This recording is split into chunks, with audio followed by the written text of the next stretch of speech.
got a self-defense thing story that a buddy of mine, he was in the Air Force, and he actually lived in Las Vegas whenever he was stationed here. And he was at just a bar and grill, like an Applebee's type place. He was there sitting at the table.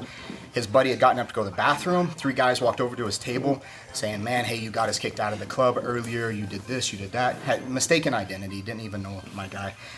And he heard something behind him, thought there was another guy, aside from these 3. Turns around, turns back, guy knocks him off his bar stool. He falls down, and they swarm him inside this restaurant, and they're beating on him. He said, man, all I could think is I looked up and the guy had a polo shirt on, and I saw that collar, and I just reached up, I grabbed the collar here, I pulled him down on me like a shield. This is my friend talking, this is not me. And he said, I pull him down on me here, and I'm using him as a shield, so his buddies are having a hard time hitting and kicking me. Eventually, he's just easing up in this collar, using it. The guy passes out, and so he's still hanging on to it, though. The guy's unconscious, but he still has a shield. Finally, one of the guys is struggling to get around him so much, he reaches up and grabs this guy by the hair, slams his head over here. Unconscious guy. 3rd guy is like, oh, I better just cut my losses. I'm going to go ahead and get out of here. So I was like, it's not the best self-defense situation in the world. He still got messed up. He got a broken orbital socket, messed up teeth, but he got out of it, and he used, that's an interesting application for that same kind of choke concept, I think. Jiu-Jitsu and multiple attackers? Oh, yeah, it's suicide. Yeah, right? but what about the syringes that were on the floor and the broken glass? Glass, and Yeah, they were fighting on the Gaza Strip that day. So what's interesting is if I put gear on, I'm a cop. Guys will say, well, that wouldn't work if you had gear on. And I'll say, well, show me the way that works when you have gear on. The new way. I click my gun belt, there's a new way to get up. What is it? Because show it to me, I'll do it. But there's not a new way.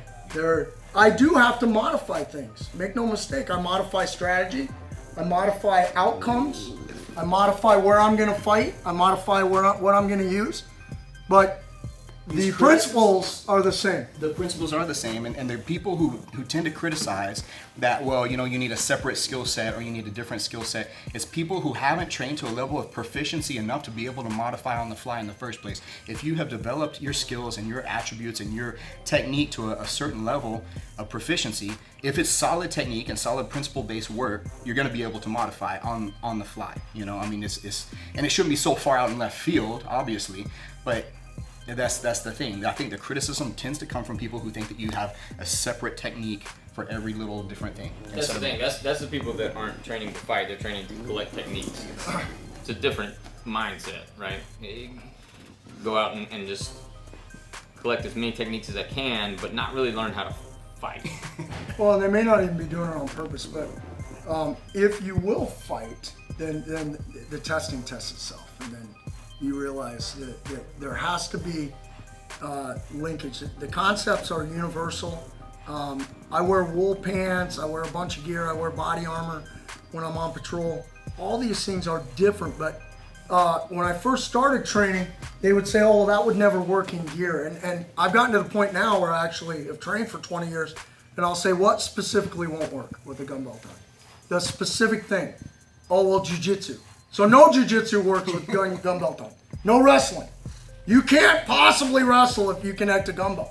Would wrestling change if they let them wear a gun belt during the match? Yeah, it would. Their outcome would change and what they would choose to do would change, but the principles would remain the same. And we're just wrestling with a gun belt on. We're fighting with a gun belt on. That's all we're doing. Yeah. And so I want to have access to those things. I don't want to ignore them. Why would I with a gun belt on do this when I got all this crap? Why wouldn't I use this? Why wouldn't I utilize distance and angles appropriately if you give me this? But you start taking that crap away from me, and now the fight changes. You start putting parameters on the fight. The parameters of the fight change.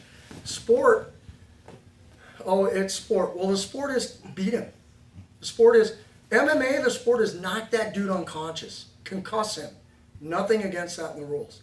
Knock his teeth out. That's the sport. So the sport is brutal and it's fighting. Certainly there's rules, and I don't disregard that.